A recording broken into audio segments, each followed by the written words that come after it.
नमस्कार, ये आकाशवाणी शिमला है। अब आप राकेश शर्मा से प्रादेशिक समाचार सुनिए। पहले आज के मुख्य समाचार। मुख्यमंत्री जयराम ठाकुर ने लॉकडाउन के दौरान प्रदेश में आने वाले प्रवासियों का डेटाबेस तैयार करने के लिए स्किल रजिस्टर का किया शुभारंभ। परिवहन मंत्री गोविंद ठाकुर ने कहा, प्रदेश में फिलहाल अंतर्राज्यीय बस सेवा नहीं होगी शुरू। प्रदेश कांग्रेस अध्यक्ष कुलदीप राठौर ने बागवानों के लिए कार्टन और ट्रे उपलब्ध करवाने का सरकार से किया आग्रह। और प्रधानमंत्री किसान सम्मान निधि योजना के तहत मिलने वाली राशि प्रदेश के किसानों के लिए बनी मददगार। अब समाचार विस्तार से। मुख्यमंत्री जयराम ठाकुर ने आज शिमला में लॉकडाउन के दौरान प्रदेश में आने वाले प्रवासियों का डेटाबेस तैयार करने के लिए सूचना प्रौद्योगिकी विभाग द्वारा विकसित स्किल रजिस्टर का शुभारंभ किया। इस अवसर पर उन्होंने कहा कि इस पोर्टल के माध्यम से राज्य में लौटे लोग अपनी शैक्षणिक योग्यता, कौशल और नौकरी की आवश्यकताओं के संबंध में जानकारी अपलोड कर सकते हैं। मुख्यमंत्री ने कहा कि इच्छुक व्यक्ति skillregister.hp.gov.in के माध्यम से पंजीकरण करवा सकते हैं। जयराम ठाकुर ने कहा कि विभिन्न कंपनियां और औद्योगिक घराने भी इस पोर्टल पर अपनी आवश्यकताओं को दर्ज कर सकते हैं। मुख्यमंत्री ने कहा कि कौशल रजिस्टर को औद्योगिक घरानों के साथ जोड़ा जाएगा और इसमें जरूरत के मुताबिक कौशल उन्नयन का भी प्रावधान होगा। कृषि व सूचना प्रौद्योगिकी मंत्री रामलाल मारकंडा, मुख्य सचिव अनिल खाची और मुख्यमंत्री के प्रधान सचिव जेसी शर्मा सहित अन्य वरिष्ठ अधिकारी इस दौरान मौजूद रहे। वन व परिवहन मंत्री गोविंद सिंह ठाकुर ने कहा है कि प्रदेश में फिलहाल अंतर्राज्यीय बस सेवा शुरू नहीं होगी।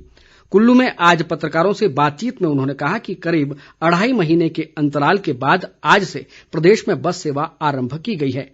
गोविंद ठाकुर ने कहा कि बस सेवा को लेकर हर सप्ताह परिवहन विभाग के प्रबंध निदेशक और निदेशक बैठक करेंगे, जिसकी वे स्वयं भी समीक्षा करेंगे।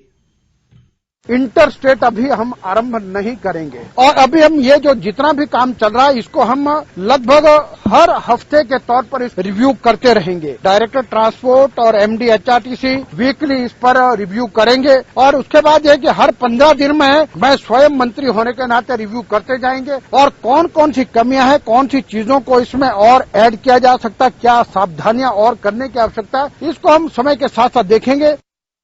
गोविंद ठाकुर ने कहा कि राज्य में लगभग 2000 सरकारी बसों के अलावा निजी बसें भी चलाई जा रही हैं और बसों में केवल 60% सवारियों को ही बैठने की इजाजत है। उन्होंने कहा कि परिवहन निगम के चालक और परिचालक कोरोना योद्धाओं के रूप में काम कर रहे हैं और उनकी सुरक्षा व सुविधा के लिए पर्याप्त प्रबंध किए गए हैं। आज लगभग 2.5 महीने के बाद पैसेंजर ट्रांसपोर्ट प्रारंभ हुआ है और प्रदेश में लगभग इस समय कोई 2000 के करीब एचआरटीसी की बसें चल रही हैं, चाहे प्राइवेट बसें चली हैं, चाहे एचआरटीसी की चली है। हमारे जो कोरोना वॉरियर हैं, इनका विशेष तौर पर ध्यान रखने की जो बात है उस दिशा में हम लोग काम कर रहे हैं। परिवहन मंत्री ने बताया कि प्रदेश में सुबह 7 बजे से शाम 7 बजे तक 2222 रूटों पर पूरी तैयारी के साथ बसें चलाई गई। इस बीच जनजातीय जिला लाहौल स्पीति और चंबा जिला के दुर्गम क्षेत्र पांगी के लोगों ने करीब 7 माह बाद बस सेवा शुरू होने पर राहत महसूस की है। लोगों ने बस सेवा आरंभ होने पर खुशी जताते हुए सरकार का आभार जताया है। शिक्षा मंत्री सुरेश भारद्वाज ने आज शिमला ग्रामीण क्षेत्र के जनप्रतिनिधियों और भाजपा कार्यकर्ताओं के साथ अनलॉक 1 के संबंध में वीडियो कॉन्फ्रेंसिंग के माध्यम से संवाद किया। उन्होंने कहा कि अनलॉक 1 के पहले चरण में आवागमन सुविधा 60% के साथ खोल दी गई है और अन्य प्रतिष्ठानों व बाजारों, शिक्षण संस्थानों और धार्मिक स्थलों को भी व्यवस्थित रूप से खोला जाएगा। सुरेश भारद्वाज ने कहा कि कोरोना वायरस से बचाव के लिए सामाजिक दूरी बनाए रखना और मास्क का उपयोग बेहद जरूरी है। उन्होंने कहा कि प्रधानमंत्री नरेंद्र मोदी की दूरदृष्टि और मजबूत व सशक्त नेतृत्व के कारण आज देश में कोरोना वायरस के संक्रमण में काफी हद तक रोक लगी है। भारद्वाज ने पार्टी कार्यकर्ताओं व जनप्रतिनिधियों से विभिन्न स्तरों पर सहयोग करने का आह्वान भी किया। इस दौरान सांसद सुरेश कश्यप, जिला भाजपा अध्यक्ष रवि मेहता और भाजपा नेता प्रमोद शर्मा सहित अन्य पार्टी कार्यकर्ता मौजूद रहे।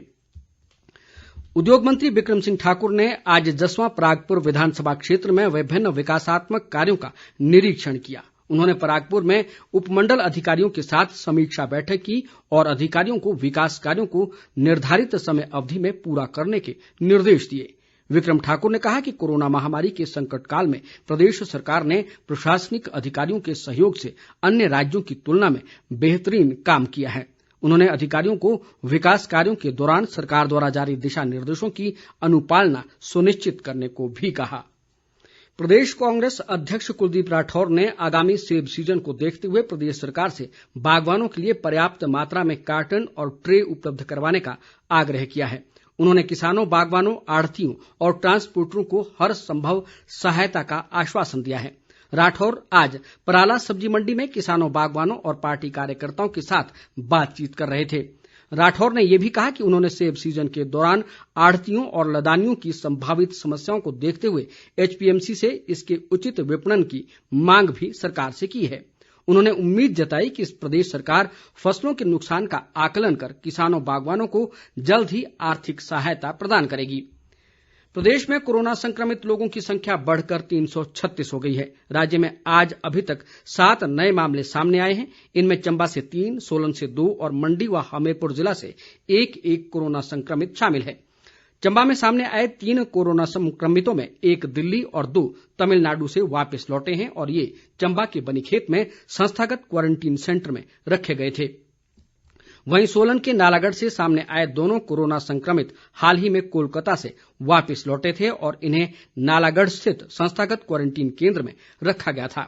मंडी जिला के सुंदरनगर में सामने आया 33 वर्षीय कोरोना संक्रमित युवक 27 मई को मुंबई से लौटा था और संस्थागत क्वारंटीन केंद्र में रह रहा था।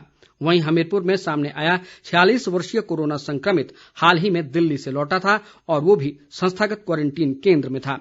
प्रदेश में मौजूदा समय में 211 कोरोना पॉजिटिव विभिन्न अस्पतालों में उपचाराधीन हैं और अब तक 116 लोग उपचार के बाद स्वस्थ हुए हैं।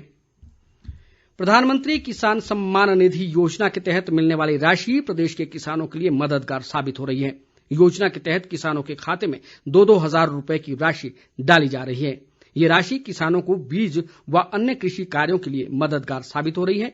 हमीरपुर जिला के किसान जरूरत के समय मिल रही इस राशि से बेहद खुश हैं और किसानों ने इस मदद के लिए प्रधानमंत्री नरेंद्र मोदी का आभार जताया है। मैं जोगिंदर पाल, गांव भटवाड़ा, डाकखाना नालटी, तहसील हमीरपुर। प्रधानमंत्री श्री नरेंद्र मोदी जी ने 2000 रुपया अप्रैल में डाला था, वो आ गया है। तो हमें ये 2000 रुपया जो मिला, हम उससे थोड़ा बहुत सहारा हमें मिला है। हम प्रधानमंत्री जी का बहुत बहुत धन्यवाद करते हैं। मैं तृप्ता शर्मा, हमीरपुर जिला के बटवाड़ा गांव की निवासी हूँ। सम्मान निधि से जो 2000 हमारे खाते में डाले हैं, घर का खर्चा करने का कोई भी साधन नहीं था, तो उसमें से हमने अपना रोजी रोटी का खर्चा चलाया। इससे हम मोदी सरकार का बहुत बहुत धन्यवाद करते हैं। ऊना जिला में बंगाड़ा उपमंडल में बनाया जाने वाला 3 दिवसीय जिला स्तरीय पीपलू मेला कोरोना संकट के चलते इस बार रद्द किया गया है। उल्लेखनीय है कि हर वर्ष निर्जला एकादशी के उपलक्ष्य में इस मेले का आयोजन किया जाता है। ये मेला कांगड़ा, हमीरपुर, बिलासपुर और ऊना जिला के लोगों के लिए धार्मिक व सांस्कृतिक मिलन का प्रतीक है। इस बीच ग्रामीण विकास व पंचायती राज मंत्री वीरेंद्र कंवर ने प्रतीक के तौर पर आज पीपलू गांव स्थित मंदिर में पूजा अर्चना की और सभी की सुख समृद्धि की कामना की। राज्य सरकार ने कल देर रात प्रशासनिक फेरबदल करते हुए 1991 बैच के IAS अधिकारी JC शर्मा को मुख्यमंत्री का प्रधान सचिव लगाया है। उन्हें लोक निर्माण, आबकारी व सूचना और जनसंपर्क विभागों की जिम्मेदारी भी दी गई है। सेवानिवृत्त IAS अधिकारी RN बत्ता को मुख्यमंत्री का सलाहकार और प्रधान निजी सचिव नियुक्त किया गया है। मुख्यमंत्री के प्रधान निजी सचिव रहे विनय सिंह को लोक निर्माण विभाग और मुख्यमंत्री का विशेष सचिव लगाया गया है। आकाशवाणी शिमला से सुबह 9:15 पर प्रतिदिन प्रसारित होने वाला प्रादेशिक समाचार बुलेटिन कल 2 जून से प्रातः 9:20 पर प्रसारित किया जाएगा। दिल्ली से खबरनामा के प्रसारण को देखते हुए समाचार बुलेटिन के समय में ये परिवर्तन किया गया है। सोलन जिला प्रशासन ने आज 1486 लोगों को कालका से विशेष श्रमिक रेलगाड़ी के माध्यम से बिहार के विभिन्न क्षेत्रों के लिए भेजा। अतिरिक्त उपायुक्त विवेक चंदेल ने बताया कि लॉकडाउन के दौरान प्रदेश के विभिन्न भागों में फंसे इन लोगों को राज्य पथ परिवहन निगम की 58 बसों के माध्यम से कालका पहुंचाया गया। उन्होंने कहा कि सभी यात्रियों के लिए रेलवे स्टेशन पर भोजन व अन्य जरूरी वस्तुओं की व्यवस्था की गई थी। अंत में मुख्य समाचार एक बार फिर। मुख्यमंत्री जयराम ठाकुर ने लॉकडाउन के दौरान प्रदेश में आने वाले प्रवासियों का डेटाबेस तैयार करने के लिए स्किल रजिस्टर का किया शुभारंभ। परिवहन मंत्री गोविंद ठाकुर ने कहा प्रदेश में फिलहाल अंतर्राज्यीय बस सेवा नहीं होगी शुरू। प्रदेश कांग्रेस अध्यक्ष कुलदीप राठौर ने बागवानों के लिए कार्टन और ट्रे उपलब्ध करवाने का सरकार से किया आग्रह। और प्रधानमंत्री किसान सम्मान निधि योजना के तहत मिलने वाली राशि प्रदेश के किसानों के लिए बनी मददगार। इसी के साथ ये समाचार बुलेटिन समाप्त हुआ। हमारा अगला बुलेटिन आप सुन सकते हैं सुबह 9:20 पर। नमस्कार।